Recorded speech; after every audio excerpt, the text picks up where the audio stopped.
愛している恋しているまるでアイドルラップの中のような脳細胞の経済学その愛の国ぶっ込みには盲目になるアイマスクをつけるような自分に対しての妄想冒涜行為アイドルコラージュ寸前痛い最大者も媒体関係者も関係ない嘘つきになりそうな自分にバイバイ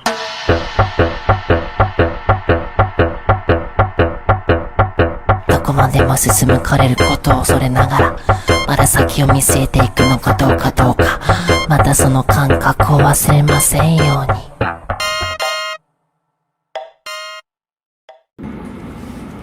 Bueno, boas tardes a todas e a todos nunha nova edición do Bunka no Tomodachi. Como sabedes, é un ciclo de charlas sobre manga, anime, poesía, cultura xaponesa. Eu son David Pazos de Serial Experiments Lab. Podedes visitar a miña web serialexperimentslab.com, así como seguirnos ou seguirme nas diferentes redes sociais, tanto en Twitter como Facebook como Instagram. Hoxe temos como invitado a Miguel Pazos que nos vai a falar sobre turismo relacionado co mundo xaponés, desde o orientalismo pasando por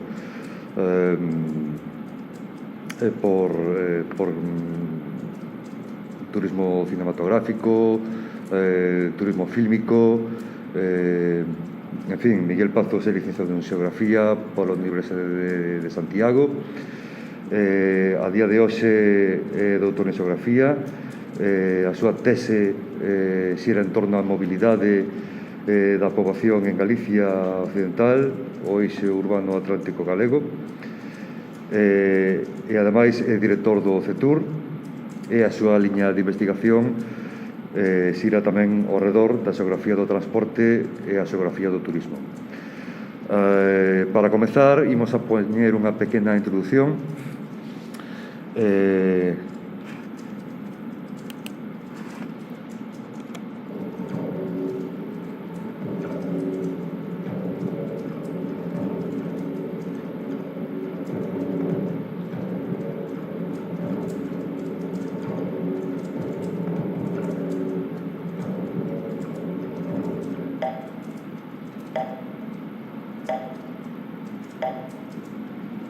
愛している恋しているまるでアイドルラップの中のような脳細胞の経済学その愛の国ぶっ込みには盲目になるアイマスクをつけるような自分に対しての妄想冒涜行為アイ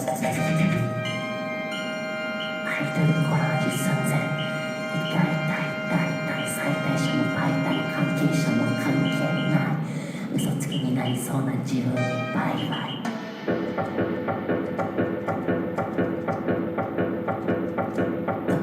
進むかれることを恐れながらまだ先を見据えていくのかどうかまたその感覚を忘れませんように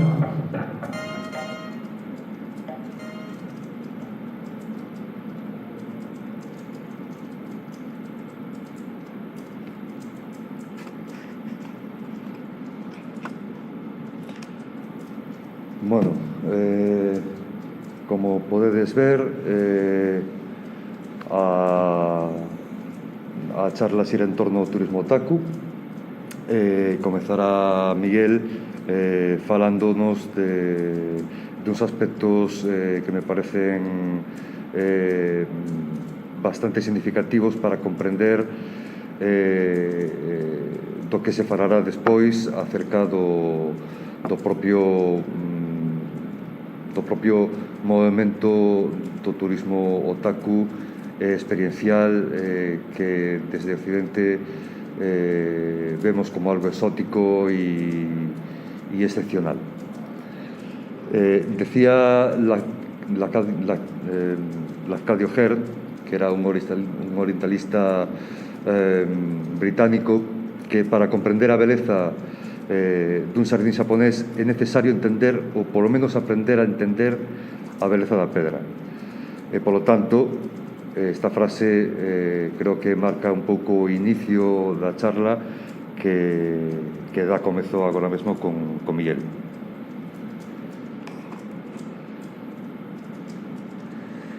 Bueno, pues, moi bons días a todo o mundo. Moitas grazas, David, por convidarme a estas xornadas. O primeiro que hai que decir é, efectivamente, como dixo David, eu veño do mundo académico e xa sabedes que os académicos a veces parece que, dá a sensación de que vivimos un pouco no noso propio mundo, ¿no? Pero espero que non sexa esa sensación que levedes, ¿no? A min o que me interesa sobre todo do evento que estamos realizando hoxe é o seu significado turístico e cultural, ao marxen de que, por suposto, sigo a trayectoria de David desde hai moito tempo e desde logo que me parece moi interesante todo este ciclo que se está organizando, ¿no? Por que turismo? Pues porque o turismo seguramente hoxe en día é unha das actividades económicas, sociais e culturais que teñen máis importancia. E entón, claro, enlazar eses dous mundos, o mundo do manga, do anime, do otaku en xeral, ¿no? Co mundo do turismo, creo que ten ten moito sentido, ¿no? Vou dar unhas pinceladas, polo tanto, que creo que poden enmarcar de algún xeito todo isto do que estamos falando, ¿no? E en primeiro lugar, gustaríame reflexionar sobre o concepto de orientalismo, que é un concepto que acuñou nun libro Edward Said, un famoso, un destacado intelectual que reflexionou sobre estas cuestións, ¿no? E Said o que decía é que o concepto de orientalismo realmente é un concepto acuñado desde Occidente, ¿no? É dicir, Occidente inventou Oriente de algún xeito, ¿no? Inventou Oriente como un sitio diferente, como un espello donde mirar un reflexo diferente, distorsionado, donde de algún xeito buscar algo distinto, no que exótico, co cal escapar un pouco da rutina, escapar dunha orde que se comprendía, dunha orde burguesa sobre todo. Estamos falando do século XIX, e Oriente aparece como unha construcción moi romántica, vinculada ao movimento romántico, ao movimento do imprevisible, a todo o que ten que ver con improvisación, con falta de racionalidade, en contraposición co noso mundo occidental, burgués, do progreso, da revolución industrial, etc. Oriente aparecía como un gran caixón desastre, realmente, donde cabía todo, ¿no? Entón, esa mirada sobre Oriente empeza no século XIX. Podemos decía Said, que é un constructo cultural a medida dunhas determinadas élites tamén, ¿no? É dicir, son as élites cultas de Europa as que construen este relato, como se diría hoxe en día, esta historia, este storytelling, ¿no? De tal xeito que, desde o meu punto de vista, o concepto de Oriente realmente podemos decir incluso que non existe, ¿no? Que non existe como tal. É un pouco forte decir que non existe Oriente, ¿no? Pero realmente é como África, ¿no? Existe África. Sí, nomeamos como África un continente, pero Marrocos non ten nada que ver con Uganda, ou Egipto non ten nada que ver con Namibia, ou Chad non ten nada que ver con Senegal, ¿no? Entón, nese sentido, Oriente tamén lle pasa un pouco o mesmo. É un concepto creado desde Occidente para o noso divertimento, de algún xeito, ¿no? Claro, desde o Oriente Próximo, digamos, Terra Santa, Palestina, etc., ¿no? Todo o que era o lugar dos antigos fenicios, hasta o lonxano Oriente, pois imaginadevos o que hai por aí, polo medio, ¿no? É dicir, eso é ingobernable con un solo concepto, ¿no? É dicir, toda a ruta de Marco Polo, etc., ¿no? Marco Polo ia a Oriente, pero, claro, atravesaba toda Asia, ¿no? En fin, que Oriente, para min, é un constructo que ten sentido precisamente porque é algo impreciso, ¿no? Como vedes aquí, o título do libro de Sede, Orientalismo, concepcións occidentais do Oriente, ¿no? Vale, a maiores temos que citar por lo menos a tres grandes figuras do pensamento actual, contemporáneo, que son Castells, Bauman e Chul Han, ¿no? O último deles é precisamente oriental, surcoreano, e non o traio aquí porque sexa surcoreano, sino polo que el pensa, polo que di da sociedade actual, ¿no? Digamos que todo o movimento digamos de recreación da cultura xaponesa, o movimento otaku, ao igual que outros movimentos culturais que en principio xurden como algo minoritario, responden a unha forma de reacción fronte á globalización. Isto explica moi ben Castells, e o que foi ministro de universidades, e di que estamos nun mundo onde a religión perdeu moita forza e o individuo sinte unha perda de valores, unha perda de identidade, e polo tanto ten que buscar outras identidades novas, ¿no? Identidades laicas, que en moitos casos son constructos que el mesmo se fabrica a súa medida. Bauman falaba do mundo líquido, das inseguridades, de que nada é sólido. Temos o concepto do glocal, de conceptos globais en mundos locais, desa conexión entre as dúas escalas. E logo, o que decía Castells, comunidades de resistencia, identidades de resistencia e comunidades. Digamos que un grupo construye unha comunidade á carta, ¿no? Nun mundo onde internet favorece eses contactos entre persoas afíns, con gustos afíns, con intereses comuns. É moi fácil construir comunidade. As comunidades antes eran comunidades vinculadas pola proximidade xeográfica, co territorio como un pegamento, é dicir, nos relacionábamos cos nosos veciños, cos nosos, digamos, coa xente que vivía cerca de nós, coas que víamos todos os días, nas cafeterías, nos bares, na rúa. E hoxe en día isto xa non é así. Necesariamente non temos por que ter o maior contacto con quen temos máis cerca, sino que nos movemos a través de comunidades, en moitos casos enlazadas a través das novas tecnoloxías.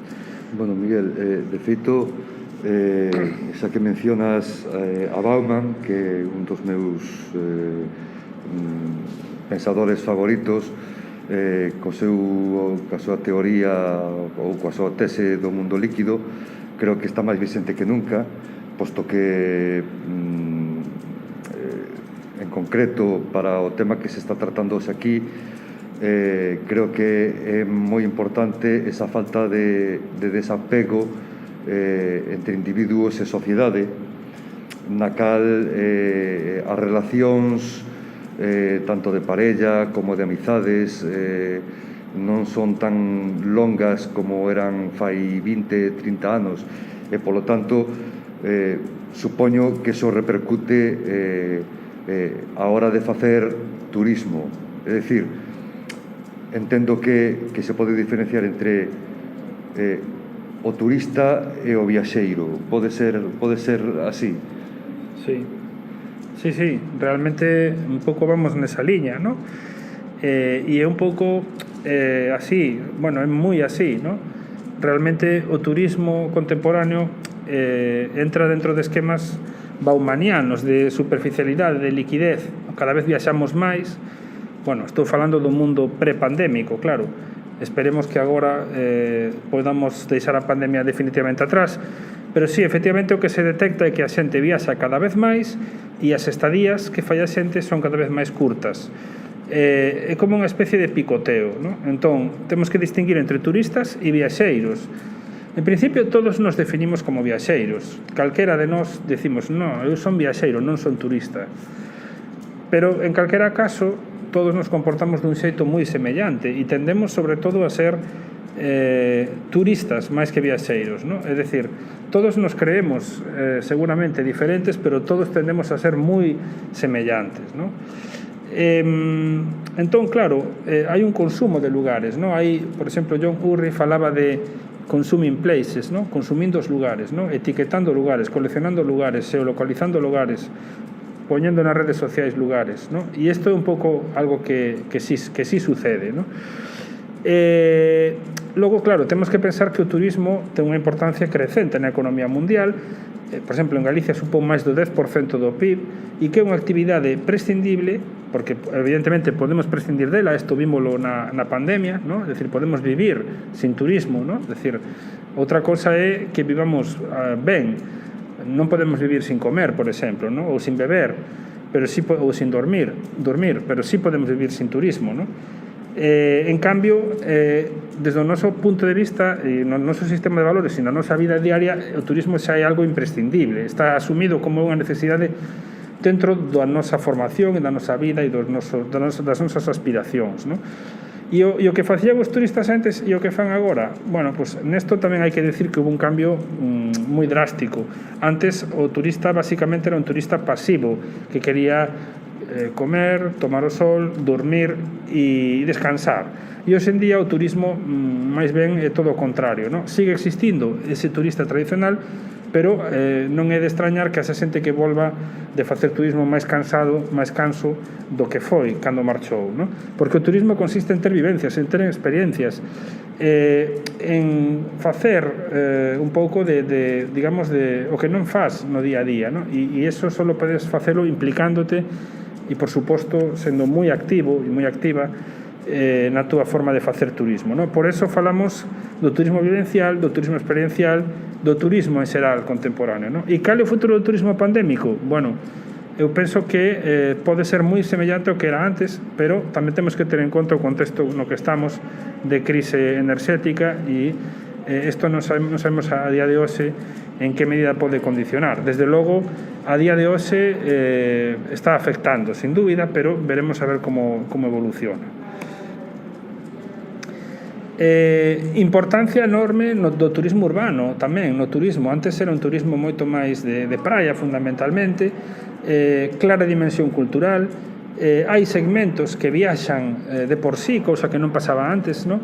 Sobre todo a xente, os chamados millennials e outras generacións, que cada vez a xente viaxa máis xoven e estivo en máis países xa con 30 anos que a mellor os nosos pais, os nosos avós en toda a súa vida. E a viaxe non é solamente o momento da viaxe, tamén é un momento que se recrea antes, durante e despois.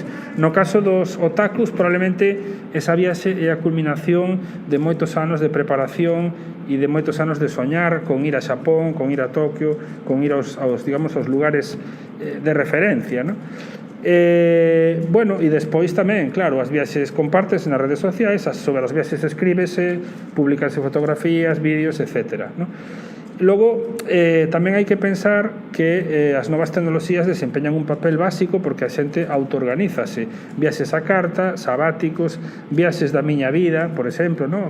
Todo o mundo escoitamos decir, bueno, esta é a viaxe da miña vida para que me preparei, etc. Logo pensemos que hai nómadas digitais e pensemos que os patróns clásicos mudan e multiplícanse moitísimo. Xa non hai unha sola forma de viaxar, hai moitas formas de viaxar. Hai xente que está viaxando constantemente, que leva 3 anos sin estar no seu domicilio, son os nómadas digitais. Hai xente que aforrou durante moitos anos e nun mes gasta todo ese dinheiro que aforrou durante, a mellor, 10 anos da súa vida.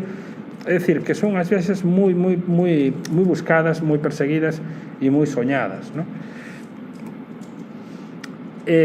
Isto tamén é algo que sabemos, a viaxe contase en tempo real.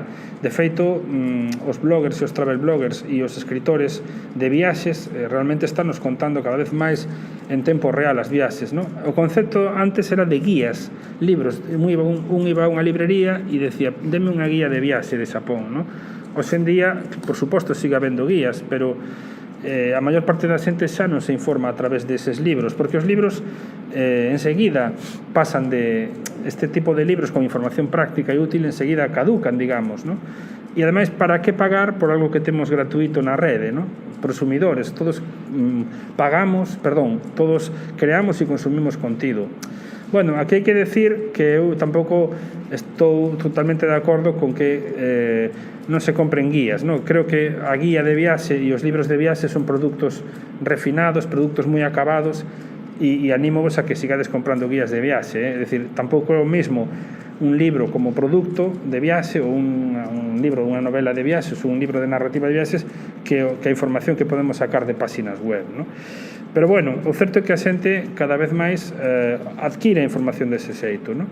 Creadores de contido, literatura de viaxes, youtubers, prescriptores, embaixadores, hai moitas audiovisuais, hai canais de viaxes, influencers, travel bloggers, non estou contando nada novo, todos o sabemos. Hai un ecosistema digital que está nutríndonos de información constantemente e que reemplazou totalmente a ese mundo que había antes, non? Bueno, realmente hai unha cuestión fundamental para moita xente. É moi importante a súa imaxe, a súa presenza nas redes sociais, e nese sentido hai autores como Foncuberta que nos falan da furia das imaxes, ou outros que nos falan da cara da nova fotografía digital, non? É dicir, para o turista é moi importante a fotografía e o vídeo, por suposto, non? Entón, casi se dá esa paradoxa de que o mundo real soe ser máis menos atractivo incluso que o mundo representado. Isto é como unha especie de perversión, ¿no? Pero o mundo real donde nós transitamos e no que vivimos é un mundo fugaz, é un mundo que se vive e se consume no momento. En cambio, o outro é un mundo que queda e que se pode viralizar, que se pode difundir e que de algún xeito está estetizado, ¿no? Está estetizado porque podemos dedicar tempo a presentar unha fotografía ben ou a difundir unha determinada imaxe. Polo tanto, pasa isto, estamos cada vez máis vivindo nun mundo híbrido entre o real e o virtual. Despois, xa centrándonos un pouco máis en o que sería a visión máis turístico, xeográfica sobre a cidade xaponesa. Bueno, eu tiven a sorte de ir ao Xapón no ano 2005. Tiveramos un congreso en Tokio, na Rikyo University, e bueno, as miñas visións da cidade, pois a verdade son, ainda recordo hoxe, non?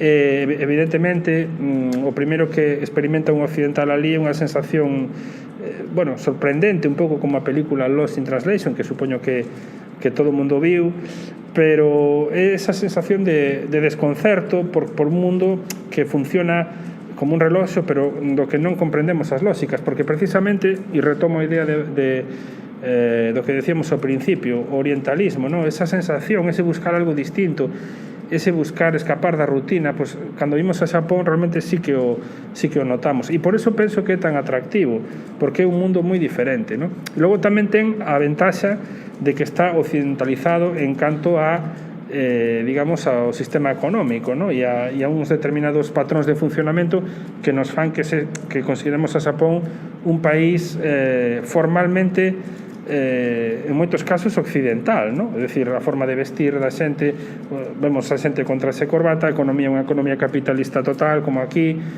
os transportes son puntuais, a cidade funciona, é dicir, un país moi organizado, pero logo hai outras cousas que son moi exóticas, son moi distintas, son moi orientais e que realmente nos sorprenden moitísimo, ¿no? Para un occidental, pois eso, eu sempre me sorprendín cando fun e vin as máquinas de pachinko, ou no centro de Tokio vin toda a xente vestida de cosplay, establecimentos que vendían todo tipo de artigos xaponeses que para aquí son, bueno, inconcebibles, ¿no? E non entraremos en máis detalles, pero bueno, logo David seguramente que vos conta máis, ¿no? Bueno, para empezar, a propia toponimia, a propia lingua xaponesa, os iconos, os letreiros, todo realmente é moi distinto, ¿no? E iso tamén o di o filósofo Alain de Botton no seu libro A arte de viaxar, un libro que vos recomendo moitísimo, que o primeiro que chama a atención a unha persona cando viaxe, cando chega ao aeroporto, son os rótulos do aeroporto, ¿no? Ese idioma distinto, ese tipo de letra distinto nos cartaces, o color dos rótulos, os pictogramas, todo eso, evidentemente, no caso de Tokio é espectacular, ¿no? Ikebukuro Futamata Koban, ¿no? Bueno, pues eso, solo eso xa merece unha fotografía, ¿no? Pero logo vas á estación de Shinjuku e quedas realmente, bueno, atónito de ver pues, unha estación con varios centos de milleiros de viaxeros cada día. Hai quen di que pasan 2 millóns de viaxeros cada día, non sei se iso será unha exageración, pero pode ser que non. Eu vin como empuxaban a xente nos trens, nos vagóns de tren para poder pechalos. E logo, sobre todo, a sensación que me deu de Tokio é que é unha cidade multicéntrica ou policéntrica, ¿no?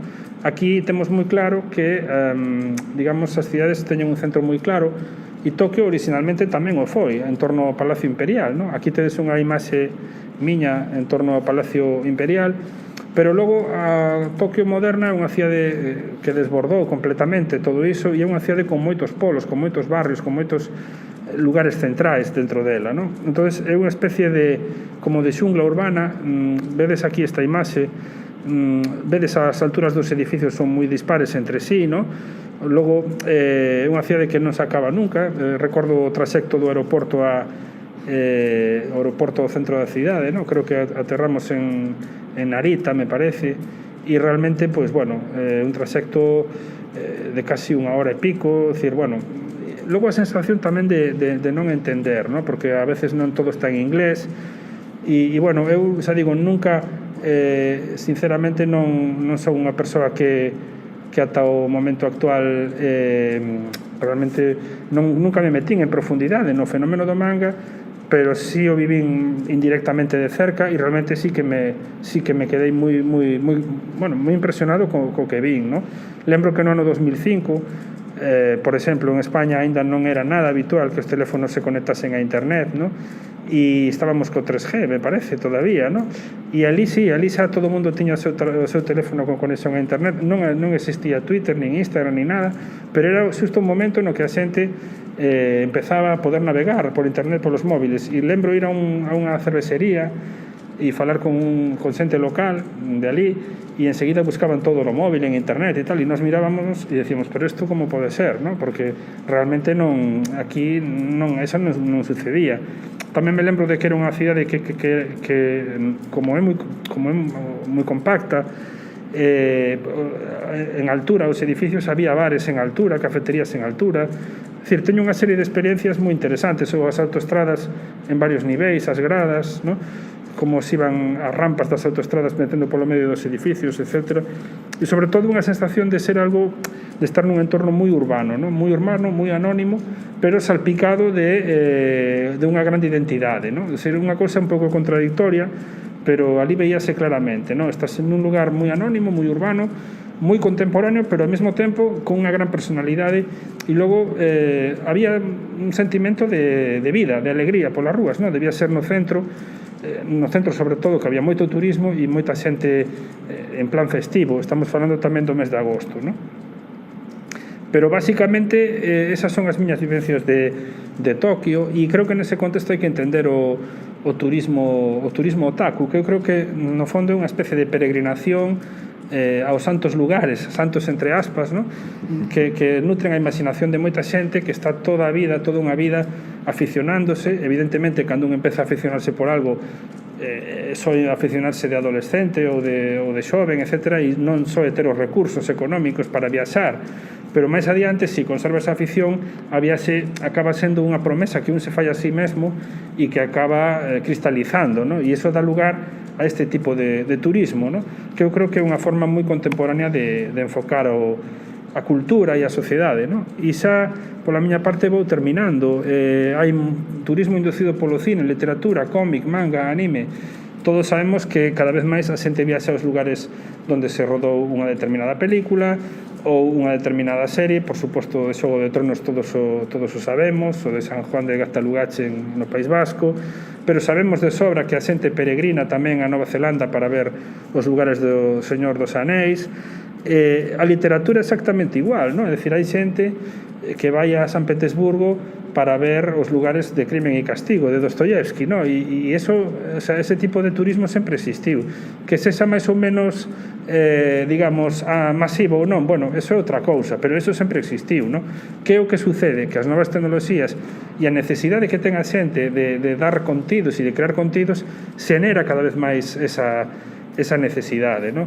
Polo tanto, eso sempre existiu, evidentemente, e a ruta rosaliana, por exemplo, visitar os lugares onde viviu Rosalía de Castro, eso toda a vida se fixo ese tipo de turismo, só que agora é masivo, non? E logo, os turismos culturais cada vez son máis específicos. Isto está moi en relación coa segmentación, non? Consumimos produtos cada vez máis segmentados e máis específicos, á carta, non? A diferencia entre un xornal generalista e as redes sociais nas que nós seleccionamos a quen seguir. desvirtualizamos mundos virtuais. Realmente ir a Xapón a facer turismo otaku non deixa de ser unha desvirtualización igual que duns lugares, igual que unha comunidade virtual un determinado día fai unha quedada e se desvirtualiza a xente, no? Bueno, pues, os otakus van a Xapón e desvirtualizan eses lugares que coñecían a través dos medios, pero que por fin poden ver, no? Eu creo que é unha experiencia semellante, no? É o paso dun mundo virtual a un mundo real, no? Neste sentido é ao revés, pasar do virtual ao real, cando moitas veces o que facemos é o contrario, no? Logo tamén creo que é imposible evitar facer referencia a determinadas parafilias da sociedade actual, no?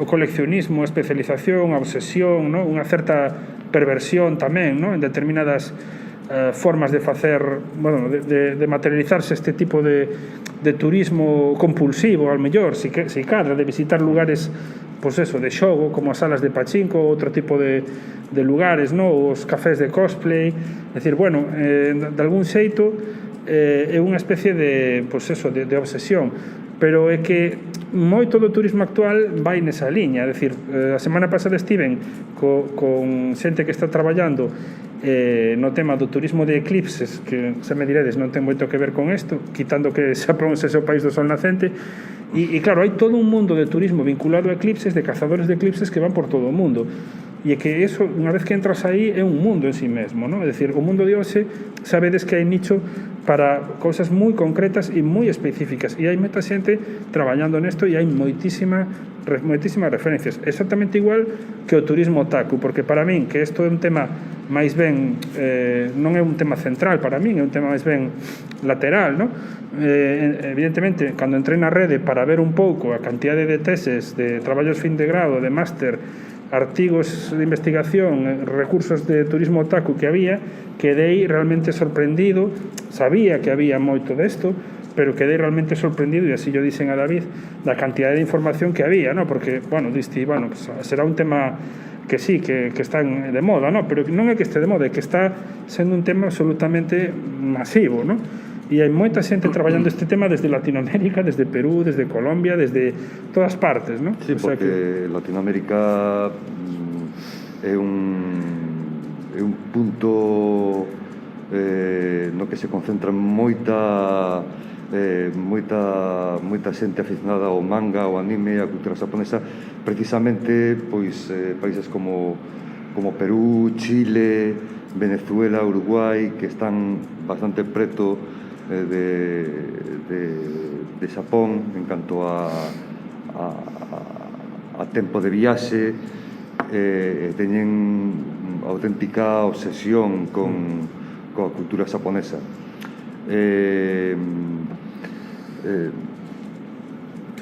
Eu sempre ímonos cambiar de sitio, sí. se non vos importa.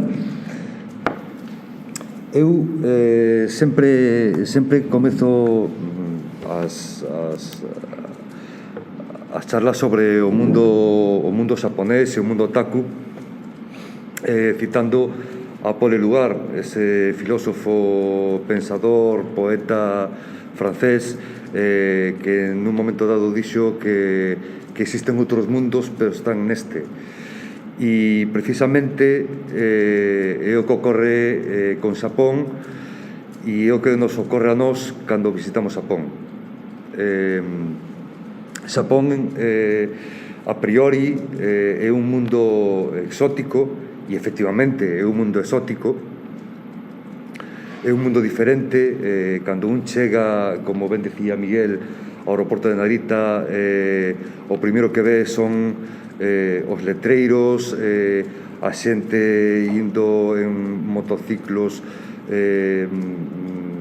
saludando, mostrándose contentos e felices, con un montón de chapas que dan ganas ás veces de poñerlle outra para poñer a puntilla, ¿no? Claro, nós sempre vemos a cultura xaponesa dende o mundo occidental, dende ollos occidentales. como ben dicía Miguel, Oriente non existe como tal, co cual non comprendemos a idiosincrasia dos países, a transformamos e de alguna maneira non só mitificamos, sino que a reducimos a certos elementos que ao mellor non se corresponden totalmente coa realidade do propio país, como por exemplo Xapón. A mí gustaríame poñer como exemplo, antes de comezar a falar do turismo otaku, a unha autora, a unha artista que se chama Yayoi Kusama, que fai instalacións e experiencias inmersivas, sensoriales. Esta muller, naceu en Xapón, sempre sentiu unha inquietude polo debuxo, por debuxar círculos, por mostrar a parte máis psicodélica, surrealista, brutalista do mundo do arte. Nun momento dado lánzase ao mundo occidental e decide emigrar a Estados Unidos.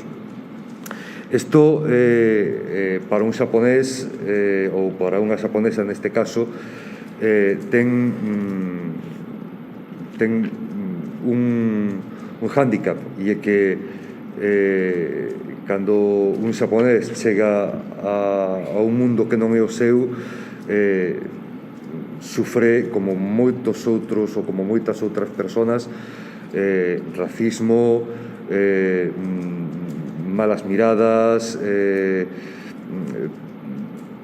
en definitiva, a súa vida dende que chegou a Estados Unidos non foi fácil.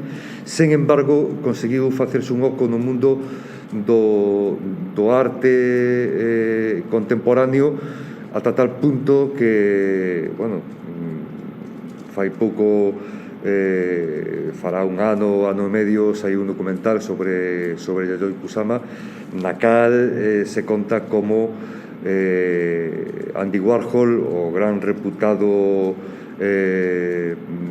artista beat da época dos 60, 70, lle roubou moitas das ideas a Yayoi Kusama, facendo as propias, o que fixo que esta muller tivera que ingresar hasta nun centro psiquiátrico, que é no que segue vivindo desde os anos 80. Actualmente, Kusama está considerada unha das nais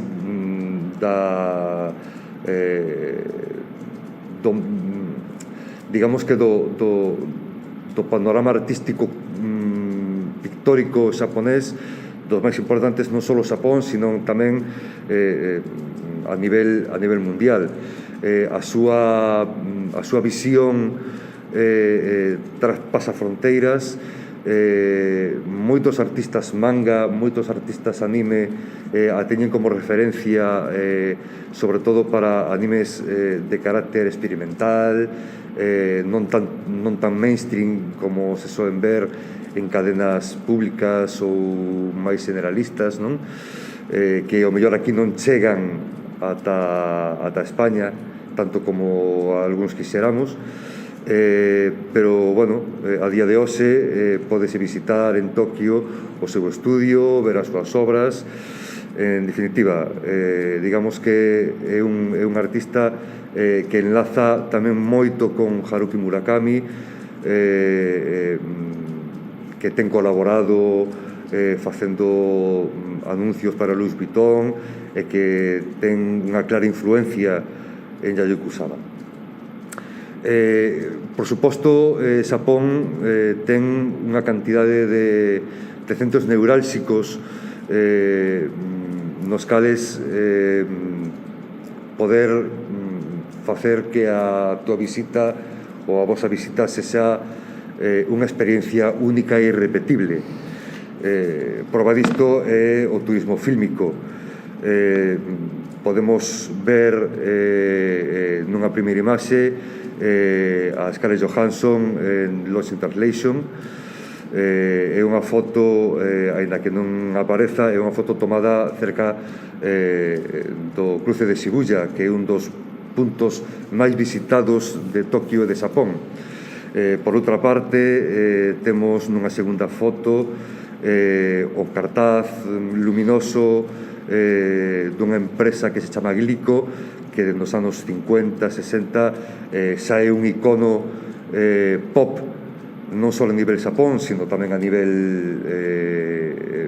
mundial, e polo tanto todos aqueles e aquelas que van a Xapón e a Tokio pois queren visitar ese cartaz luminoso xigantesco da marca Glico, dun home levantando as mans co típico sol nacente vermello ao fondo. Cabe destacar que Tarantino bebe moito tanto da filmografía xaponesa de serie B como do manga e do anime, e así nos lo fixo notar, por exemplo, na súa dualoxía Kill Bill, ensinando peleas con sables samurais nuns entornos naturais increíbles como é o bosque de bambú en Kioto, xusto casi ao lado, preto do Palacio de Ouro. Entonces, bueno, logo hai outras películas españolas incluso, como Viaje a los Mundos de Tokio de Isabel Coixet, remakes de películas míticas xaponesas, e por suposto tamén se poden visitar tanto en Tokio como en Kioto, bueno, pois estudios cinematográficos icónicos nos cales se rodaron grandes películas como por exemplo Os Sete Samurais, como Godzilla, etcétera, etcétera. Entonces, digamos que é un reclamo para certo sector para viaxar a Xapón e coñecer eses sitios nos cales se rodaron determinadas escenas de algunhas das películas máis coñecidas das últimas décadas. Perdona, podo decir algo? Sí, sí. Sí, un pouco insistindo nesa idea, é un pouco que comentábamos antes, ¿no? De algún xeito o turista contemporáneo e a turista contemporánea o que buscan é desvirtualizar lugares, ¿no? E sobre todo facer o check-in neses lugares, ¿no? É moi importante estar aí, é moi importante porque é un marcador de prestixio, ¿no? É dicir, as viaxes no mundo actual son un marcador de prestixio, ¿no? Realmente antes o marcador de prestixio podía ser ter un cochazo, ter un palacio, siguen sendo, claro, en moitos ámbitos, ¿no? Pero en determinados grupos e en determinados ámbitos sociais realmente o prestixio ven dado das experiencias, das viaxes, dos recursos que un ten, ¿no? Para moverse polo mundo. Nese sentido, evidentemente, os produtos culturais teñen unha influencia crecente no prestixio, ¿no? E visitar eses sitios e conseguir transmitir a idea de que un estivo aí e xenerar un certo efecto de, bueno, non vou a decir de envexa, ¿no? Porque, bueno, non sei si en algúns casos sí que se pode decir deso, ¿no? A xente sube imaxes, bueno, vou dar envexa aos meus colegas, ¿no? Bueno, non queremos facer eso, pero no fondo algo deso hai, ¿no? A todos nos gusta decir, estou aquí, mira que ben o estou pasando, ¿no? Entón, nese sentido, o que decíamos, é un marcador de prestixio, ¿no? É unha sociedade que dá moita importancia á experiencia e á imaxe dese lugar, ¿no? Entón, claro, se eso unimos coa profusión de series e de películas que todos coñecemos, pois eu creo que é fundamental. E logo, que o que acaba de decir David, o xeito de interesarte por un país, por unha cultura, moitas veces ven dado por unha película, ¿no? Eu, por exemplo, vin a película que se mencionou antes, Lost in Translation, e para min foi todo un descubrimento, non? Porque me ofreceu unha imaxe de Xapón que eu, bueno, pues nunca reparara, non? É dicir, de algún xeito ti tes eso presente aí, sabes que Xapón é unha realidade distinta, pero ese desconcerto que sufren dous occidentais nese Tokio nocturno, non? Que logo acaba pois eso, en toda unha historia que non vou facer spoiler, pero eso é moi suxerente, é dicir, é o cine como porta de entrada, como porta de aprendizaxe, e o cine como unha especie de cebo para acceder á cultura dun país. Ben o saben os países e as cidades que teñen, porque todos os países e as cidades máis importantes teñen Film Commission, non? As Film Commission, por exemplo, Santiago de Compostela ten Santiago de Compostela Film Commission. Isto que é?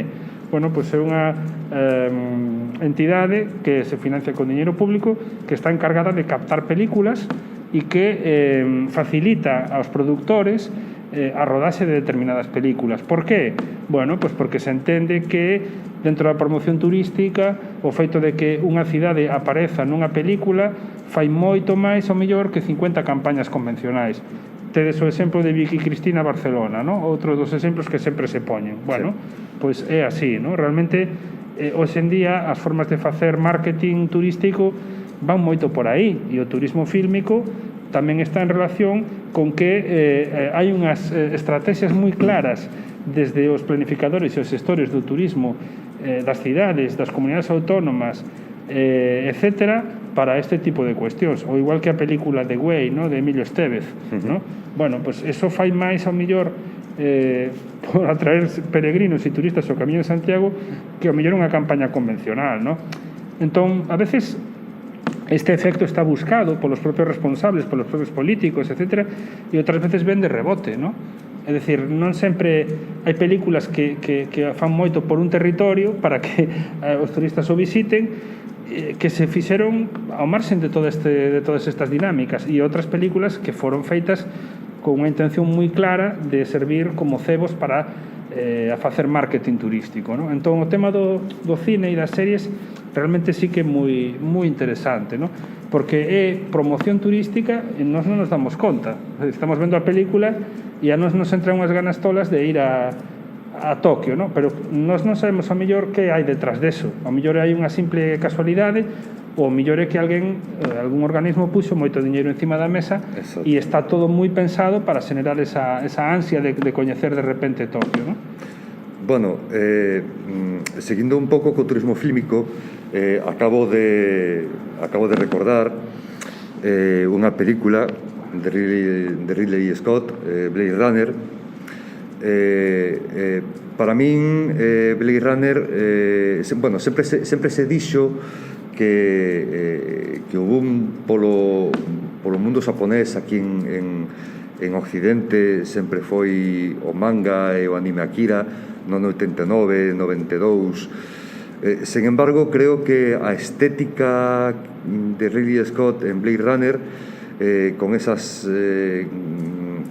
noites luminosas, cos fluorescentes de fondo, con eses cepelins, con esa choiva sobre as rúas mugrientas, casi unha cidade casi caótica, que podría recordar en moitos aspectos a ese Xapón suburbano.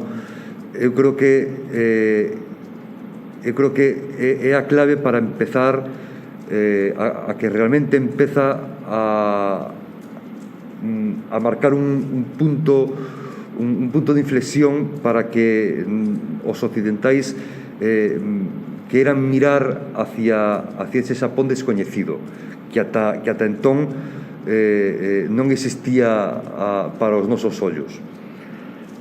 Por suposto,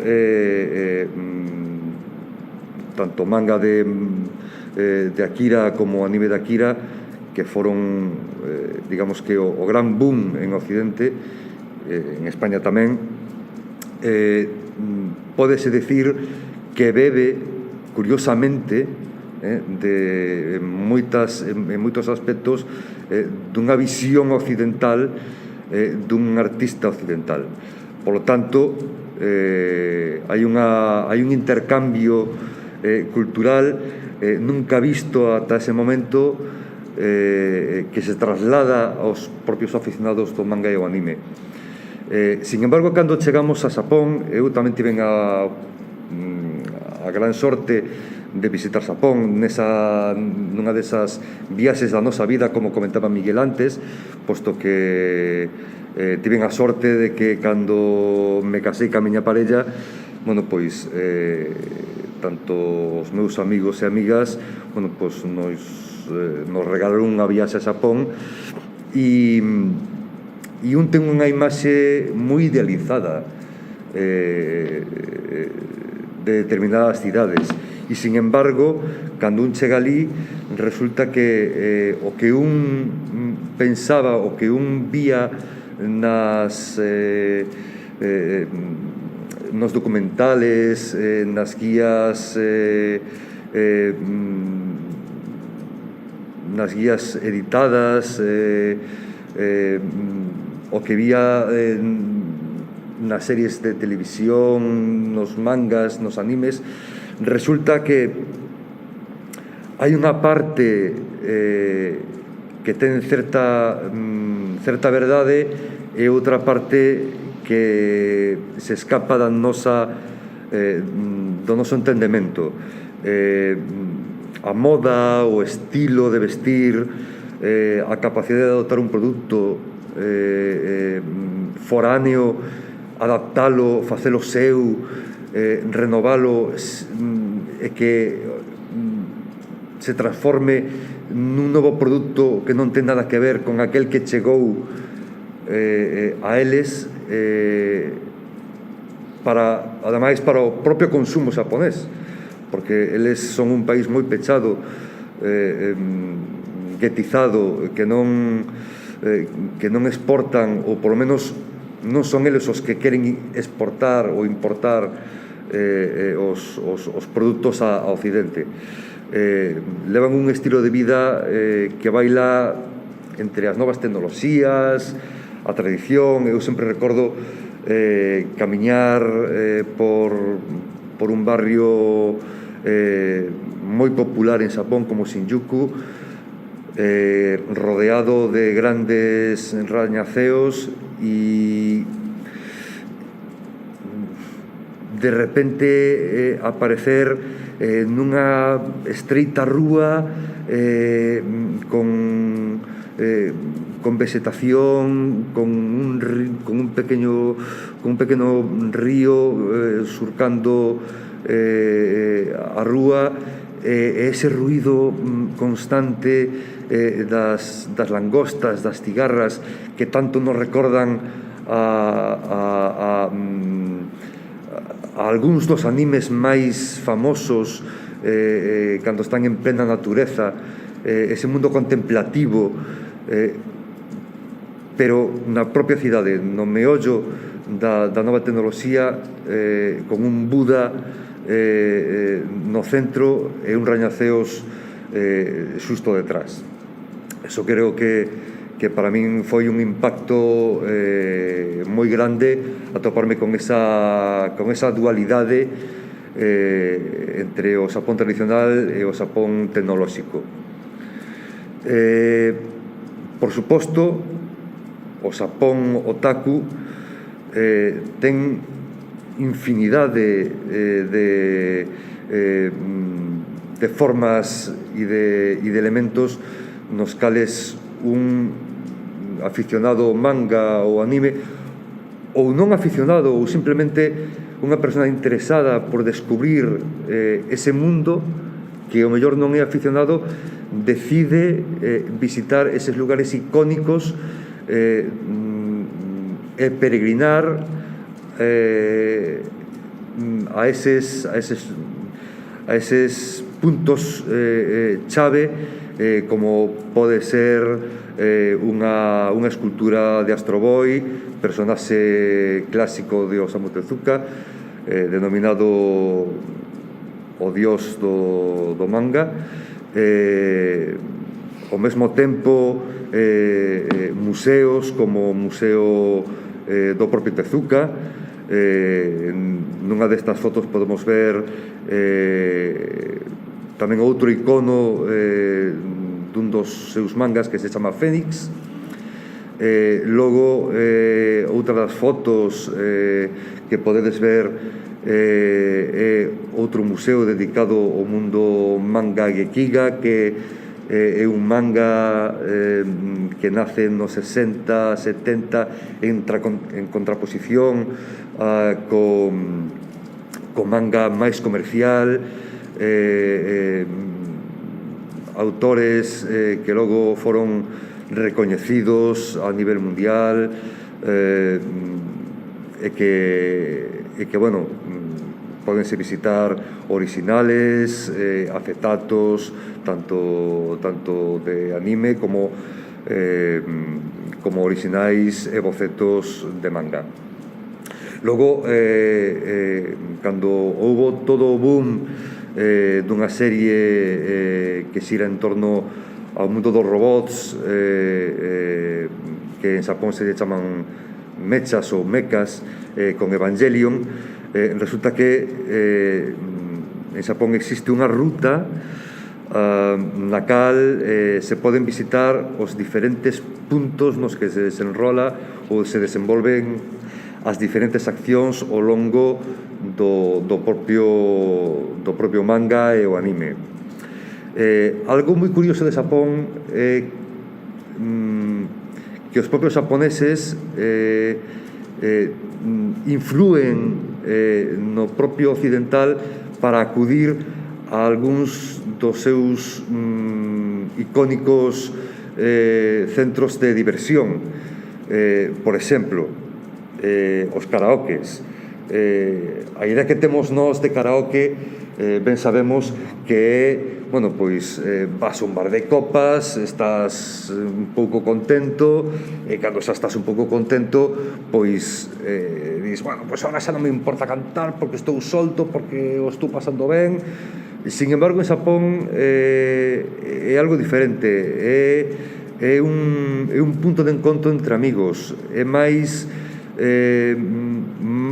que o feito de cantar, que obviamente tamén se canta, é un punto de encontro para que tanto a xente nova como os grupos de amigos, familiares, poidan ter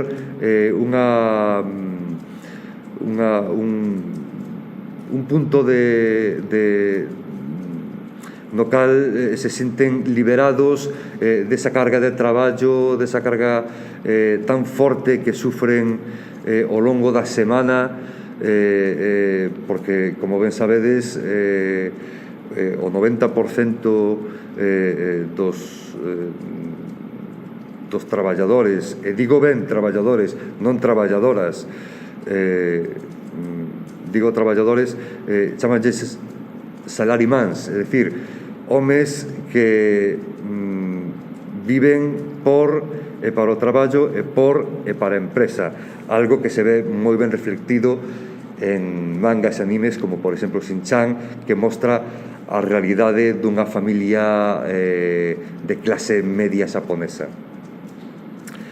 Por outra parte, a parte máis, digamos, rara, bizarra, poderían ser os maid cafés. Que son os maid cafés? Bueno, pois son restaurantes, cafeterías nas cales unhas rapazas vestidas de sirventas bueno, pois danche un espectáculo no cal ti eres o protagonista e incluso se chega a que as propias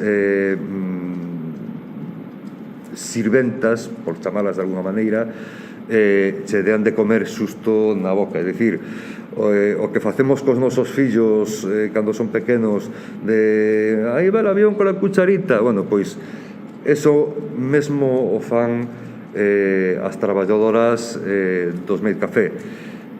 Decir que a realidade que vemos dos maid cafés, tanto en documentales como en mangas e animes, non se corresponde coa realidade.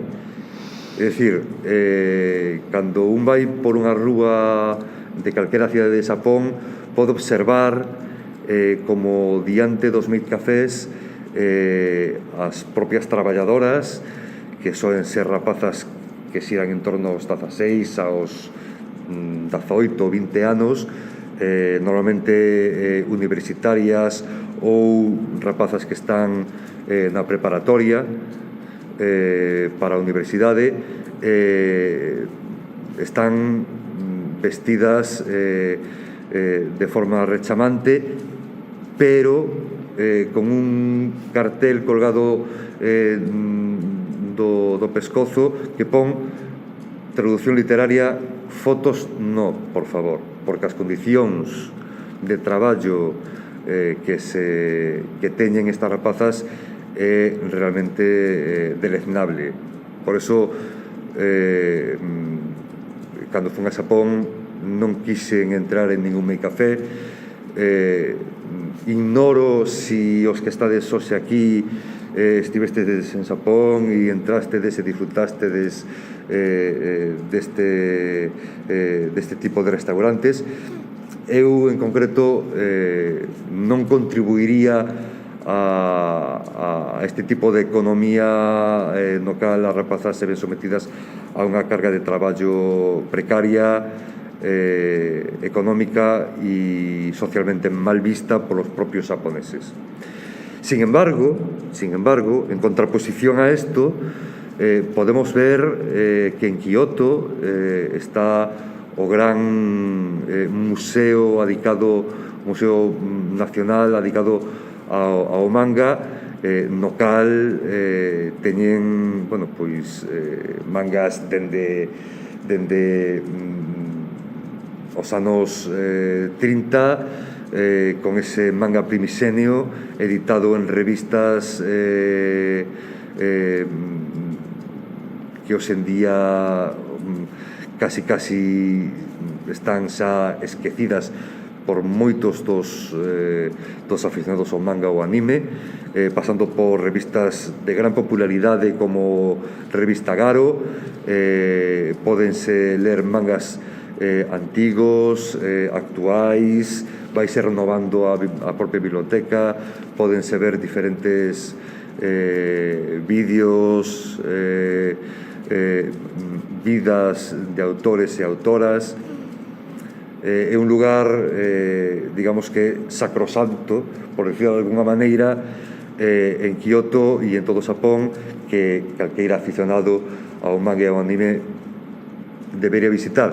Non só aficionados ao manga e ao anime, sino a calqueira persona que lle guste o mundo da propia arte, porque, como ben sabemos, o mundo da arte, o cómic e o manga xa forman parte activa dese mundo, e de feito xa lle chaman a novena arte, non? Por lo tanto, é un lugar de peregrinaxe que se recomendaría visitar cando un está en Kioto. Volvendo ao mundo bizarro dese Xapón, podemos toparnos con bares e restaurantes como son os Cat Café. Que son os Cat Café? Bueno, pois normalmente son cafeterías nas que ti vas a tomar un café e durante media hora, unha hora, hora e media, ti podes adoptar un gato e estar xogando con el mentres tomas unha guioza ou tomas un té xeado de melocotón ou unha cervexa. Outra das, ainda que non apreza aquí a imaxe, outra das bizarradas que ali non o é tanto, sino que para nós si o é, son os hoteles cápsula. É dicir, hotéis nos cales digamos que estás como nun habitáculo do tamaño dun nicho, cunha televisión para aqueles é aquelas persoas que se lles fai tarde, non poden coller o tren ou o metro para as súas casas e deciden quedarse nestes hotéis simplemente para dormir e levantarse para o día seguinte para ir a traballar. A continuación ides a ver un vídeo sobre ese Sapón tan visual, sobre ese Tokio que nos fai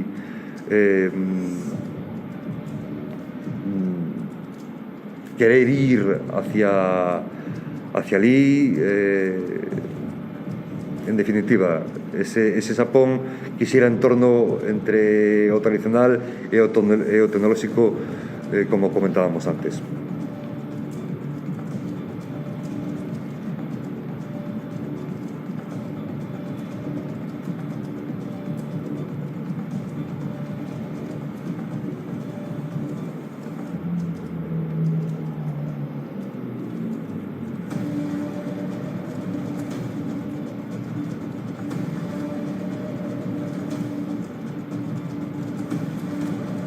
Como vedes, ao fondo está a Torre de Tokio.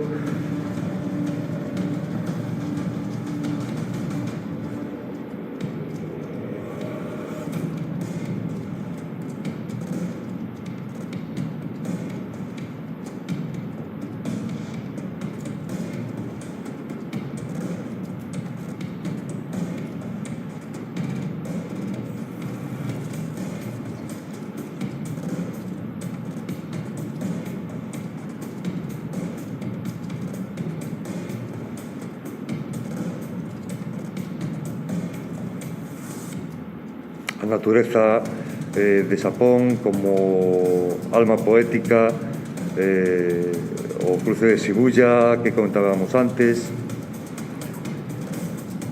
É unha verdadeira locura esta visión tan impresionante. Quita respiración. E por suposto o cosplay que comeza en Sapón e se difunde por todo o mundo.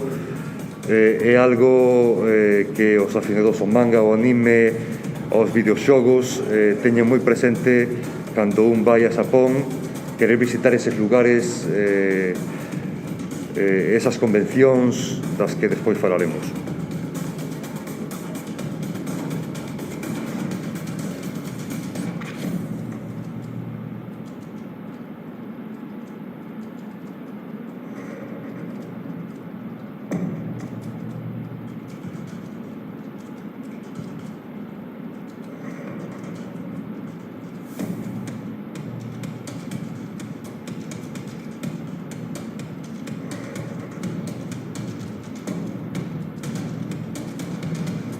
Como podedes observar, nestes vídeos soen aparecer rapazas por esa extrema hipersexualización e machismo que sigue existindo a día de hoxe en certos mangas e animes.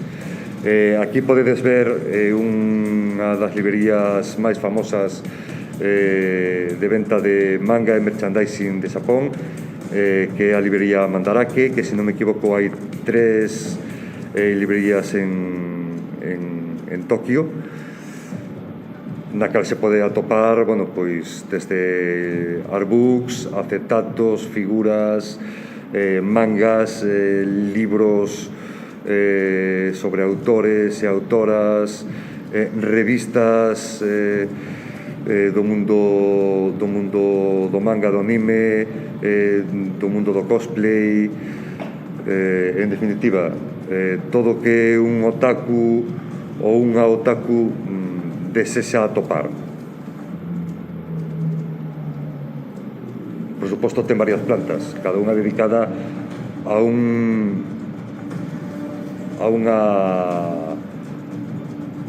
tipo de estrato e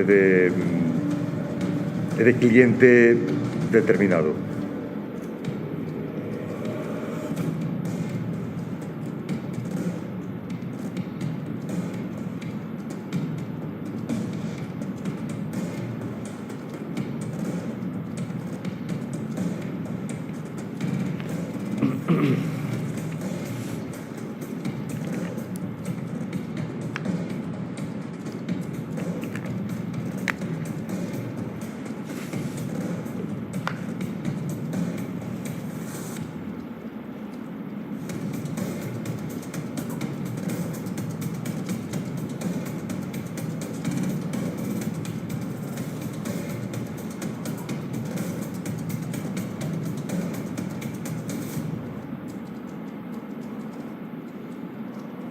E aquí tedes un pequeno exemplo do que son os Mailcafé. Por suposto, cortei as partes máis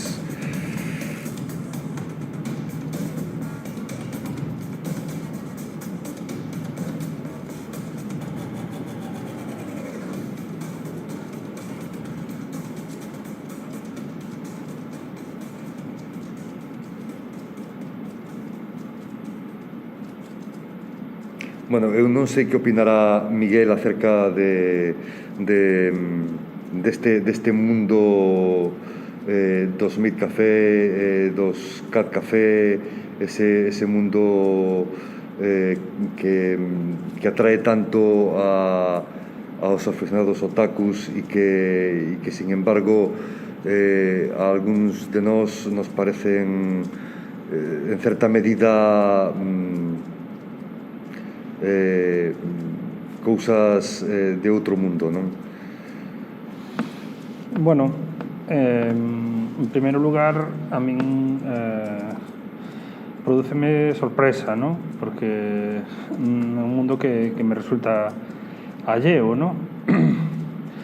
Pero supoño, por un lado, que hai que ter en conta un certo relativismo cultural e logo, por outro lado, tamén hai que ter en conta que existe o que se chama dark tourism, ¿no? O turismo oscuro, ¿no?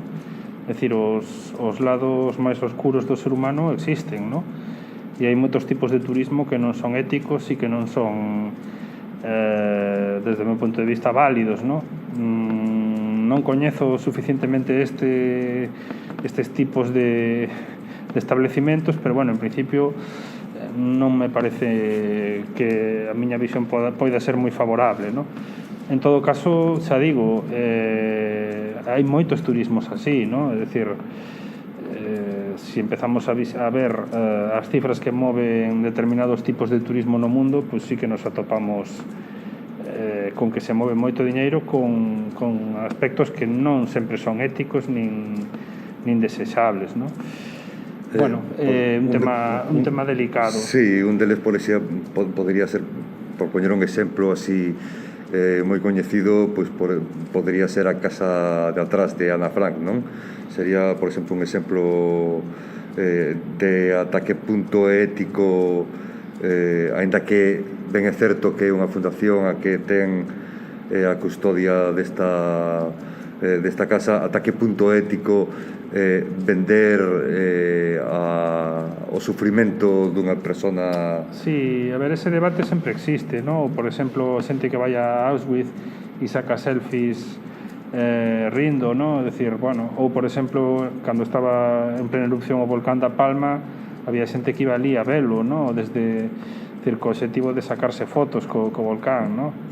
Bueno, cando realmente había que seguramente había que dedicarse a un tema máis de axuda e de non bloquear as comunicacións para que se pudese xestionar ben a catástrofe, no?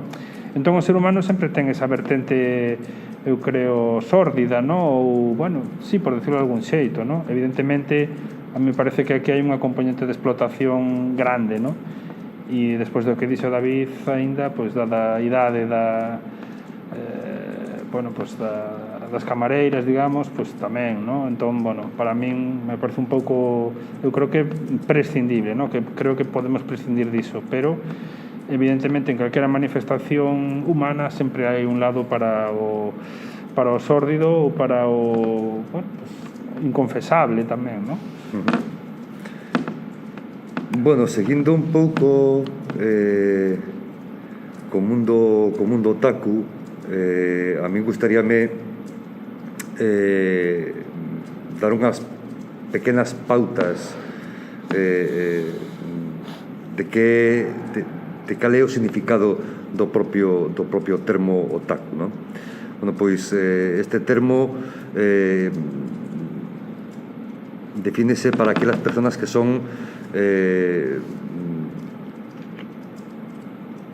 que consumen de forma compulsiva produtos relacionados co mundo do manga, co mundo do anime, co mundo dos videoxogos. Este significado acontece e aparece no ano 94, non? bueno, non sei por que razón aparece primeiro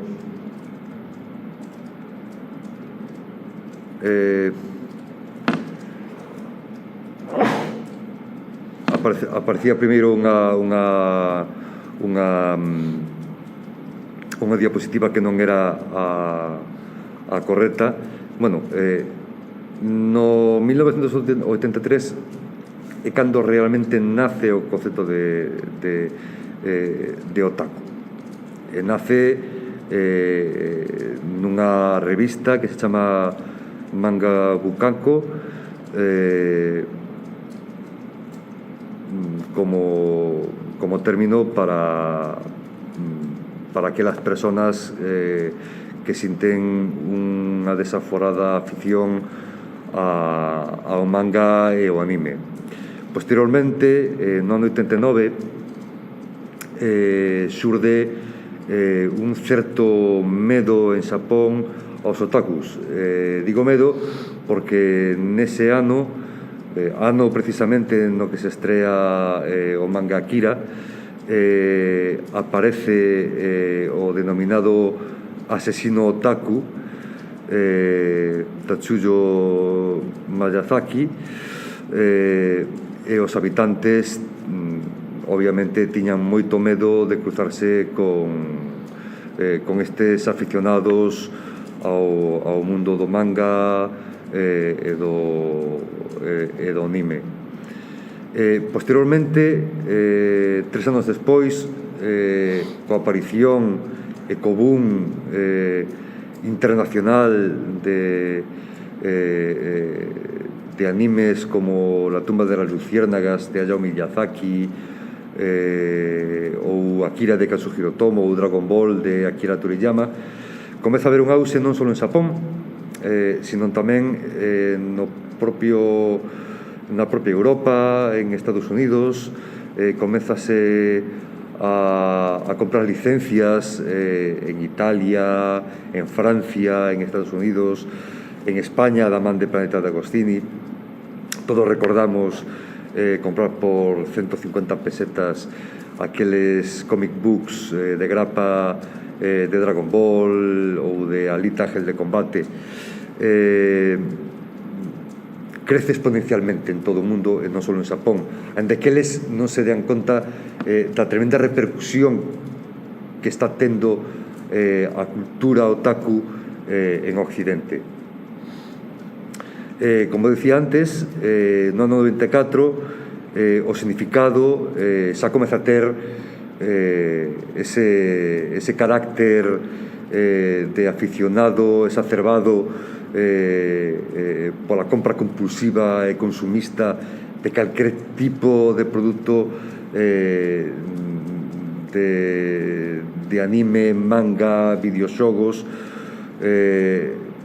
No ano 96 propicia que ese gusto polo manga, o anime dos videoxogos, algunhas personas decidan disfrazarse dos seus personaxes favoritos.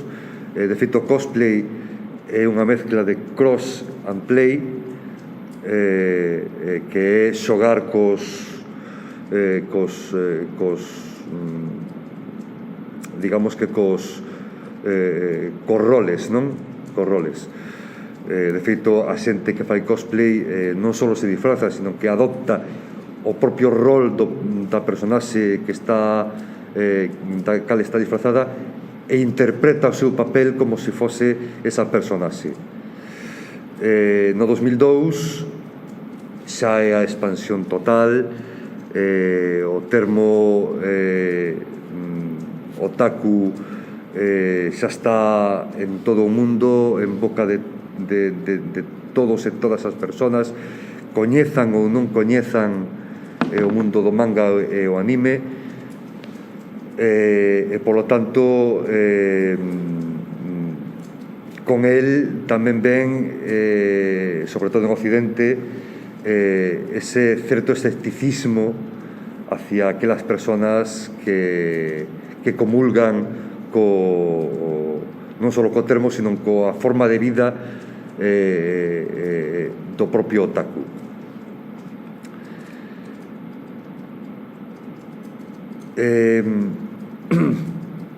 Como falábamos antes, existe o viaxeiro e o turista.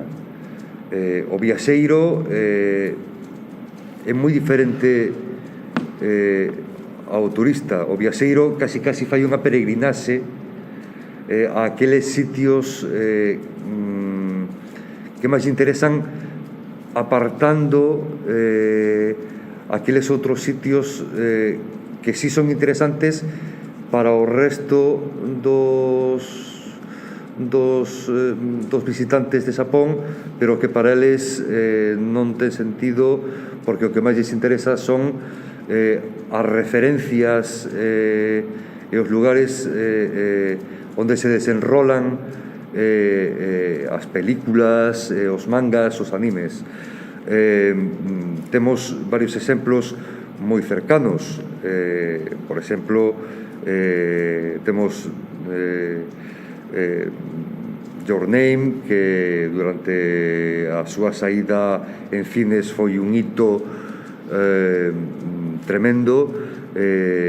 Calquera das películas do seu director son visitados por peregrinos e viaxantes otakus de todo o mundo. Bueno, como podedes observar, hai unha escena en Your Name na cal se atopan dúas persoas nunha escaleira, e entonces a xente fai peregrinaxe a esa escaleira para poder sacarse fotos como se fosen eses personaxes, non? Ou no zoolóxico de Tokio, no cal, bueno, pois ese campo de nenúfares que se estende polo lago é moi característico e é moi frecuentado polos aficionados ao manga e ao anime, porque saen infinidade deles, non? A continuación, ides a ver un vídeo no cal se mostran eses lugares de peregrinaxe no que os viaxantes occidentais viaxan a Xapón para poder velos e para poder interactuar neles.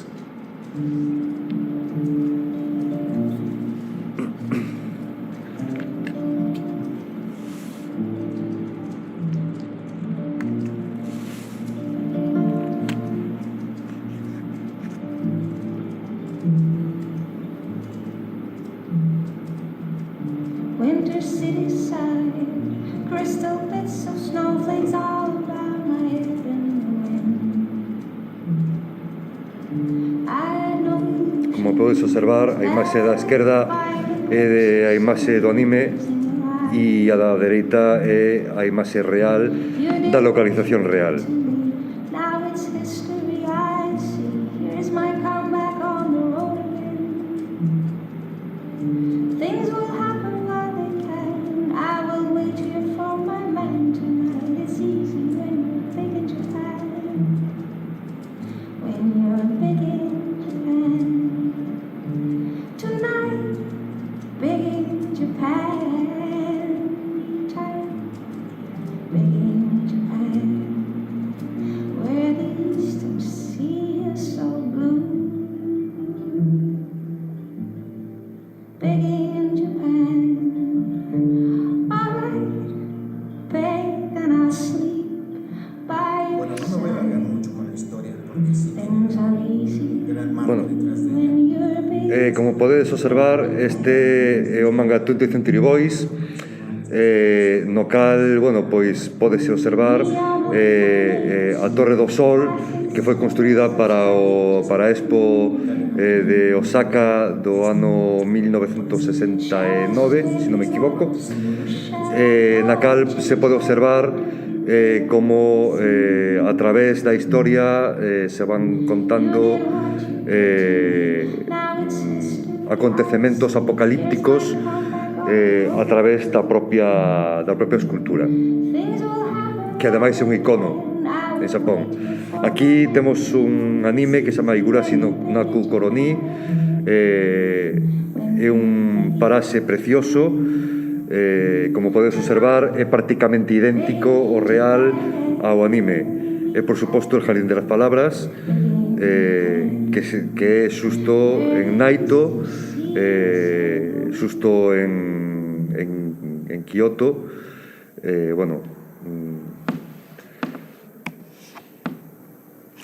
En definitiva, como mencionábamos antes, hai os das vivencias para os turistas no Xapón otaku. Por un lado, como víamos antes, temos as librerías como Mandarake, na cal podes atopar calquer tipo de produto relacionado co manga, co anime, cos videoxogos. Temos os meat cafés, que son a parte, digamos, máis extravagante dese Xapón underground. Os karaokes, que como ben dicíamos antes, son lugares de encontro nos cales os amigos e amigas, os familiares poden ter un momento distendido e ao mesmo tempo tomar unha cerveza, un cóctel e cantar de forma divertida e pasar un bo anaco, un bo rato despois dunha semana dura de traballo.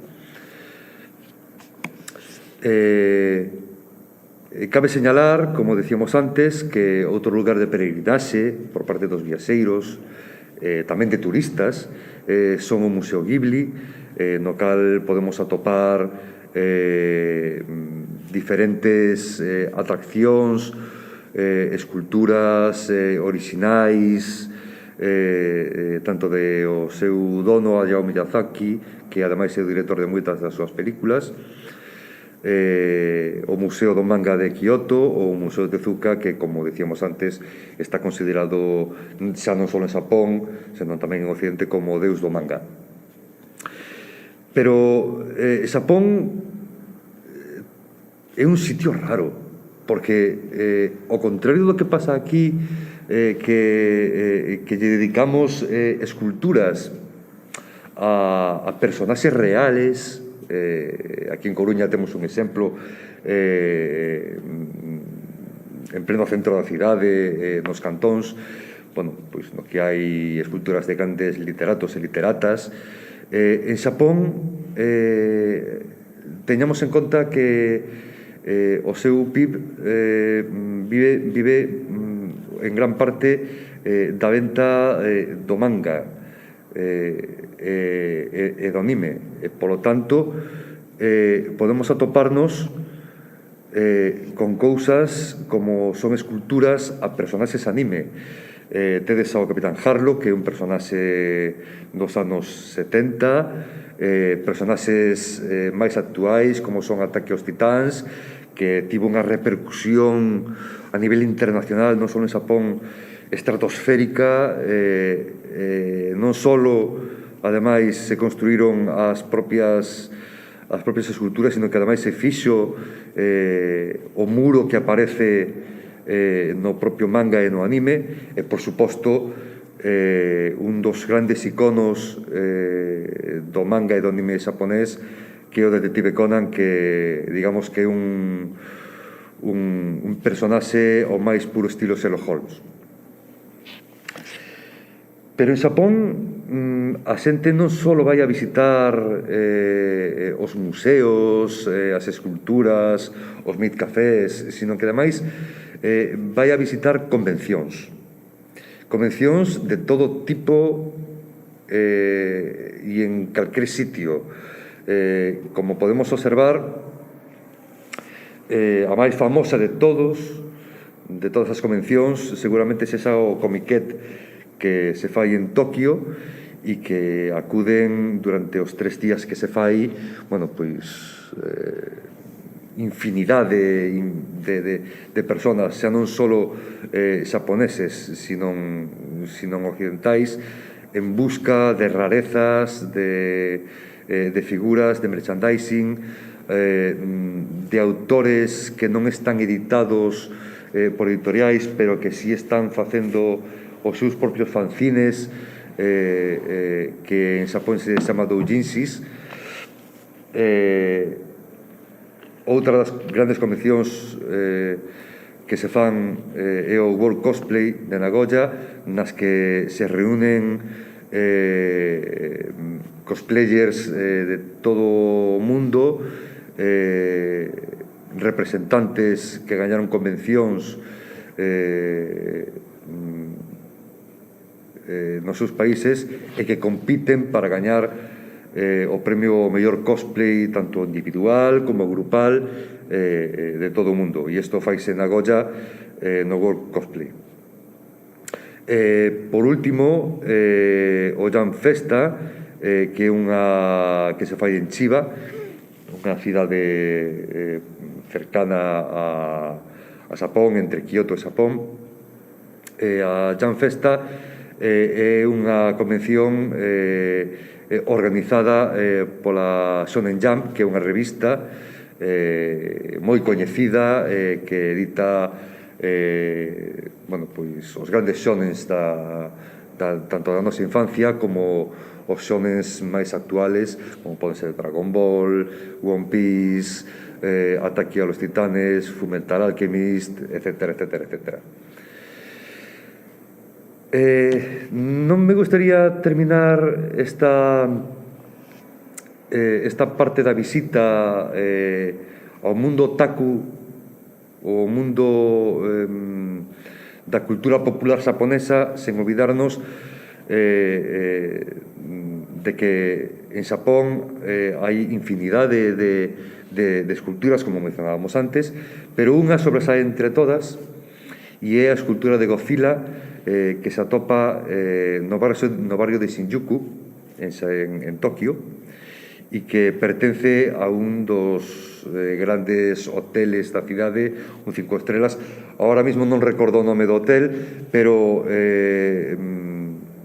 sí é certo que se ve dende lonxe pola magnitude que ten esta escultura. Para terminar, gustaríame sinalar que, como decía antes, ser otaku en Xapón e ser otaku en Europa ou en Estados Unidos é ben diferente. O termo otaku en Occidente está moi pervertido. Normalmente chamaselle otaku a calquera persona que ve manga e anime de forma regular e que compra pois algún que outro videoxogo, unha figura, os tomos manga ou unha colección anime, pero non hai unha verdadeira obsesión. Hombre, supoño que entre tantos otakus ou entre comillas otakus occidentais sempre hai algún fanático consumista que se funde os cartos en todo o que teña que ver co seu ocio e fai desto a súa forma de vida.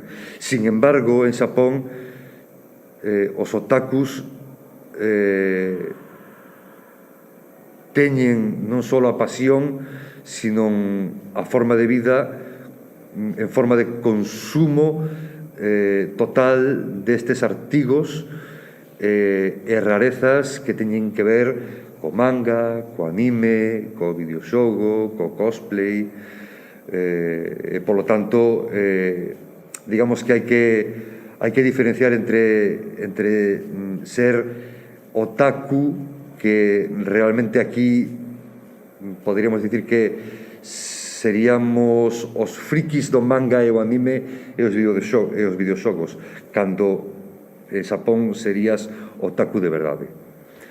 Non sei se Miguel quere aportar algo acerca desto último que acabo de comentar.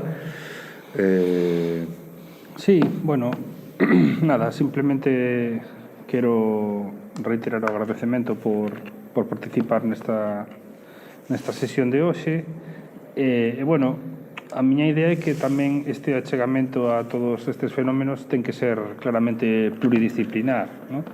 Como xeógrafo sí que teño cousas que dicir, pero creo que tamén sociólogos, antropólogos, psicólogos historiadores, bueno, un grande abano digamos, de áreas de coñecemento poderían aportar moitas cousas aquí, non? Porque, sin dúbida, estamos ante unha das manifestacións máis claras da cultura contemporánea, non? De feito, creo que se pode decir que Xapón, tanto Xapón como Estados Unidos, probablemente sexan os dous países que máis aportacións fan a cultura contemporánea actual, non? Polo tanto, pois, bueno, son dúas cousas distintas. Estados Unidos é unha cultura de masas urbana moito máis masiva, Xapón é algo máis minoritario, pero indudablemente son dos países que máis tendencias culturais irradian, non? E nada máis, pola miña parte, agradezo de novo a David. No, agradezo eu tamén a Miguel por achegarse a este ciclo de ponencias sobre manga, anime, cultura xaponesa. Bueno, como fago con todos os ponentes, gustaríame agasallalo con un pequeno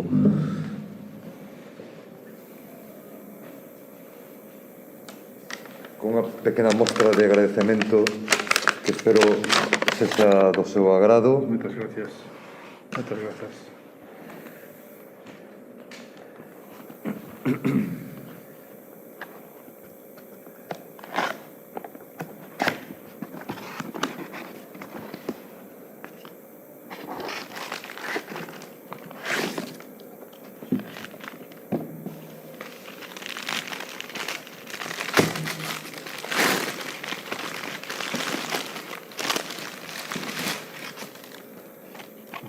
Moi bonito. Bueno, pois moitas grazas, David. Nada, a ti por vir e por bueno, pois por achegarnos este punto de vista tan diferente acerca do turismo, do orientalismo, dende unha visión máis académica e que habería que afondar máis nela en próximas ocasións. Nada, sen máis, moitas gracias a todos e a todas por asistir ao Bunka no Tomodachi de hoxe, dedicado ao turismo otaku. Recordarvos que durante a Semana Santa non haberá ponencia.